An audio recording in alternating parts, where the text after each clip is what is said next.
So I think everyone listening here would already be familiar with the attacks of 9/11. It is a pretty famous event which kind of altered the geopolitics of the entire world in a single night. And Pakistan already in a state in which it was already facing a lot of internal and external challenges when this tragedy occurred. And in this topic, I will be discussing about how Pakistan's foreign policy has been changing after the attacks of 9/11.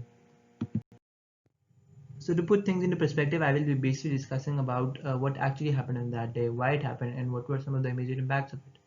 So on the 9th of September of 2001, a series of terrorist attacks happened around USA, and four airlines were actually hijacked by some of the terrorists, and two of the planes crashed in the World Trade Center in New York in the Twin Towers, and one of the planes crashed in Pentagon, which is the defense headquarters of USA, and one plane crashed in a field which is I think called Shanksville. So this already sounds pretty destructive and catastrophic. And a total of 19 militants were captured by the American government, who were considered to be the main protagonists of this whole scenario. And they were later found to be working under the militant organization Al Qaeda, which is an Islamic militant organization, and which was under the rule of Osama bin Laden. And they are regarded as guilty as of orchestrating and planning this whole event. And the number of deaths are closely estimated to be 3,000, and 6,000 people were injured. So Osama bin Laden was the head of Al Qaeda at that time, and he was reported on saying that he wanted to ban the permanent presence of infidels in Arabia. So this could tell us that he wanted to retaliate against the presence of American troops in Middle East and other Arabian countries. He also declared that America has declared war on God, and he called for every Muslim in the world to kill all the Americans. And recently, the Lebanon attacks had happened, and he blamed uh, America for it, and he also blamed America because it supported Israel and supported other Muslim atrocities around the world. So today, if any terrorist activity happens anywhere in the world, Muslims are immediately associated with it. Uh, it could be because after 9/11, Western media immediately castigated Muslims around the world as the terrorists, and the radical Islam was considered to be the immediate enemy. And we can see where this would lead to, as Pakistan is also a Muslim country, and along with other Islamic countries, they were associated with the countries who sponsor terrorism and provide a safe place for uh, Taliban and other terrorists. And this continues to impact global relations and interactions and foreign policies of Muslim countries around the world today. So the US had never experienced a tragedy on such a high magnitude, where the economic and political pressures were on the peak. Several lives were lost that day, and some reports also suggest that the financial losses were over $20 billion.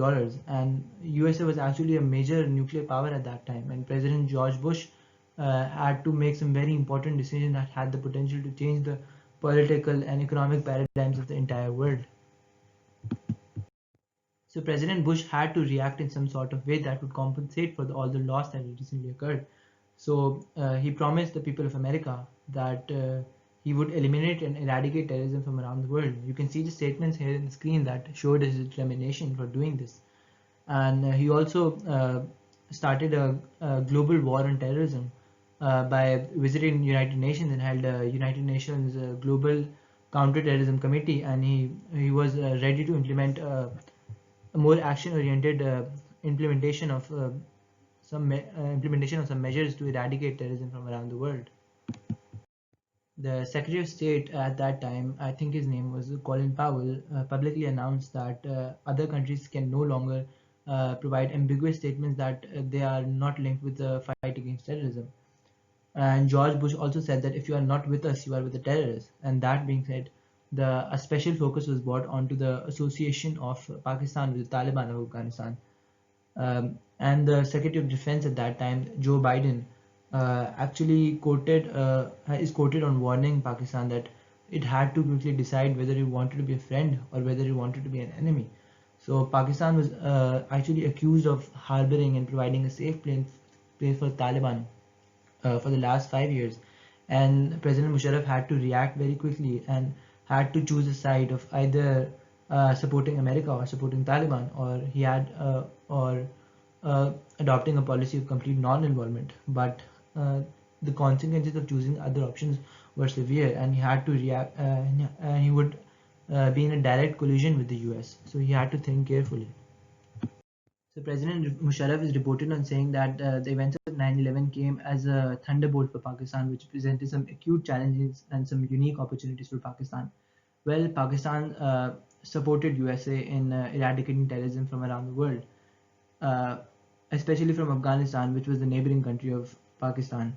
And as a result, US gained access to Pakistan's naval bases, military bases, and the classified information. And at this moment, Pakistan presented itself as a very close ally to USA. And as a consequence, USA also waived all the nuclear and military sanctions that it applied on Pakistan in 1998. And it also Pakistan also received a lot of financial help in the form of a direct assistance program or foreign aid for improving its food, health, and education and trade sectors. And to show his support for USA, President Musharraf also banned a lot of terrorist movements in Pakistan.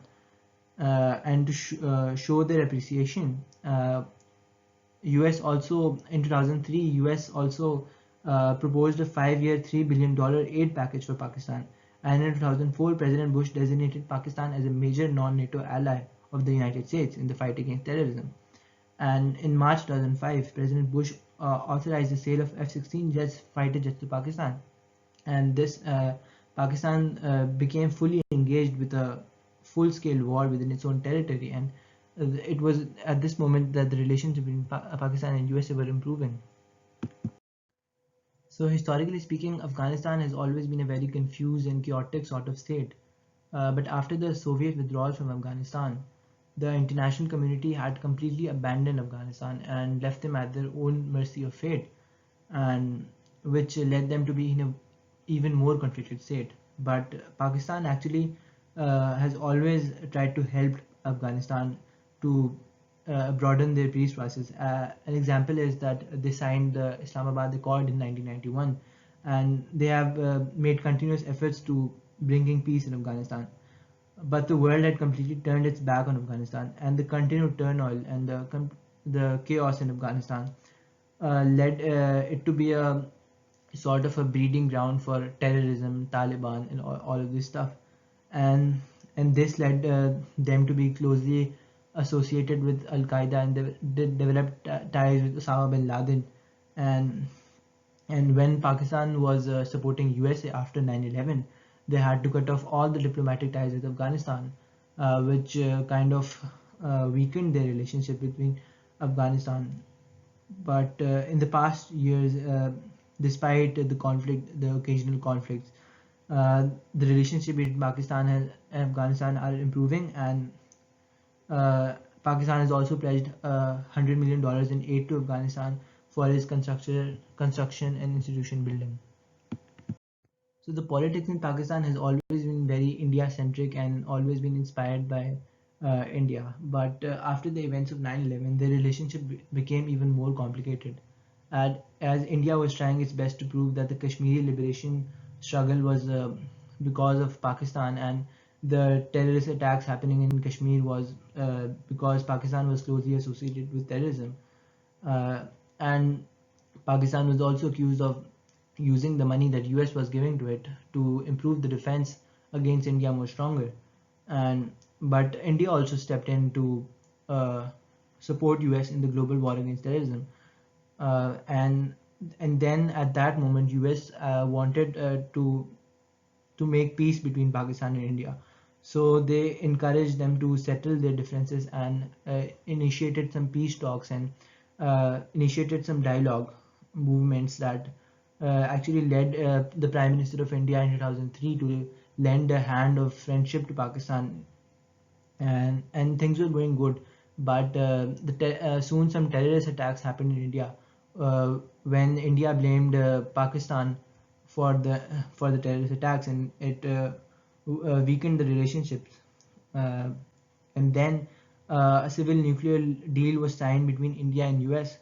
Uh, it was signed in 2008, but it was seen as a sort of a disturbing and disturbing thing for Pakistan because it didn't wanted it didn't wanted the relationship of India and USA to improve because it wanted all the benefit to themselves.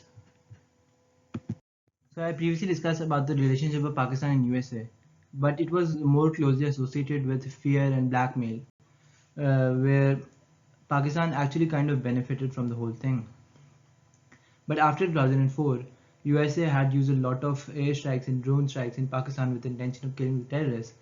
But it actually led to some civilian deaths, which sparked a lot of outrage among Pakistanis.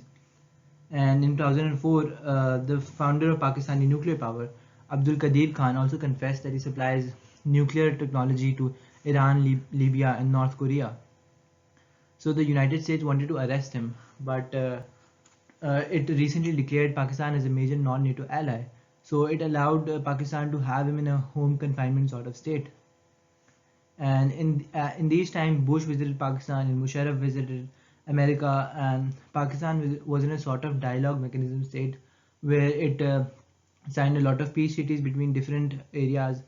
And um, but in 2007, US conducted another airstrike which resulted in the death of 11 parliamentary soldiers and along with 8 Taliban. The strikes and all the deaths were actually resulting in the were actually contributing to the eradication of terrorism, but it also sparked some outrage and faced a strong reaction, which severely affected the mutual trust between Pakistan and USA. So as a result, in October 2009, the US Congress approved a $7.5 billion worth of aid to Pakistan over the next 5 years via the Kerry-Lugar bill, which also kind of revolves around the conspiracy that the bill aimed to deteriorate the Pakistan's civil-military relationships. And but between 2002 and 2010, Pakistan received approximately $18 billion worth of aid. So China is also a very strong ally of Pakistan. But after the events of 9/11, China was not ready to bear all the financial costs of Pakistan, and USA was. And Pakistan also feared that if it started to interact with China, India would grab the opportunity to build stronger connections with USA, and didn't wanted that. Pakistan wanted all the benefits to themselves, and it also isolated itself from the Middle Eastern crisis and develop stronger ties with other countries in order to support USA in the global war against terrorism. However, we can see in the recent years that CPEC is an example of the improved relationship between China, Pakistan, and Russia. So in 2011, private securities contractor Raven Davis visited Pakistan and shot 2 Pakistani locals. This actually caused a lot of outrage among the Pakistanis and threatened the relationship with Pakistan and USA and the aid that USA was giving to Pakistan. And in the same year, the assassination of Salman Taseer due to him committing blasphemy was again considered as a sort of thing where Pakistan does not have any human rights and is still a radicalized Islamic state. And in the same year, Osama bin Laden was also the US was also finding Osama bin Laden in Pakistan, and they actually did succeed in finding him by adopting certain policies such as fake adopting fake polio vaccine policies and other policies, and they did succeed in killing him. But after that, they thought of Pakistan as again thought of Pakistan as a sort of a terrorist country because Osama bin Laden was actually hiding in Pakistan. And in 2011, the NATO attacks in Pakistan, also known as Salalah incident, also happened, where a lot of military checkposts in Pakistan were attacked, and a lot of people lost their lives. And this was also seen as another backlash moment, where Pakistan banned to help or provide any support to NATO in the future in 2012. And the US apologized for the Pakistan for the attack and everything. But NATO is actually kind of an alliance between 28 countries, including Turkey, United States, and many members of European Union. So and then also United States had used a lot of drone missiles to kill several of Pakistan's most wanted militants. It was actually kind of succeeding in ending terrorism. So the US, to compensate for all the Pakistani lives lost, for all the civilians' lives lost and the soldiers lost by Pakistan, the United States proposed another $860 million in aid for Pakistan and some other counter-insurgency funds for Pakistan, and they wanted the United States to use more of drone strikes with Pakistan's, and the Donald Trump is even quoted on saying that Pakistani people have suffered greatly from terrorism and extremism. We recognize his contribution and sacrifices, but Pakistan has also sheltered the same organizations that try every single day to kill our people. So Trump was still biased that Pakistan is still a terrorist country, but Imran Khan, recently we can see that Imran Khan is was long opposed to the American military presence in Afghanistan. So he encouraged a kind of strategy or a negotiated a ceasefire or a political settlement between USA and Taliban, where recently I think in Doha on September 12th, Afghanistan peace negotiations were held, which were facilitated by Prime Minister Imran Khan and General Bajwa, and Pakistan role has been improving in this thing, but the embassy also said that the American embassy also said that the it would end all the U.S. Taliban conflicts, and American troops would withdraw from Afghanistan by the end of April 2021. But so to conclude, I would say that the Pakistan needs to overcome all of its domestic weaknesses and through political reconciliation with all the other countries. But it also needs to have a more for that it needs to have a more nuanced foreign policy perspective. But its foreign policy has always been inclined towards the USA since after 2000, after the attacks of 9/11. But and it also always considered the Indian threat perception and the Indian fear. Um, and the military influence over the Pakistani foreign policy has severely affected Pakistan's thinking abilities, and Pakistan should really bring a more descriptive narrative with an effective dialogue to improve its relationship with different countries.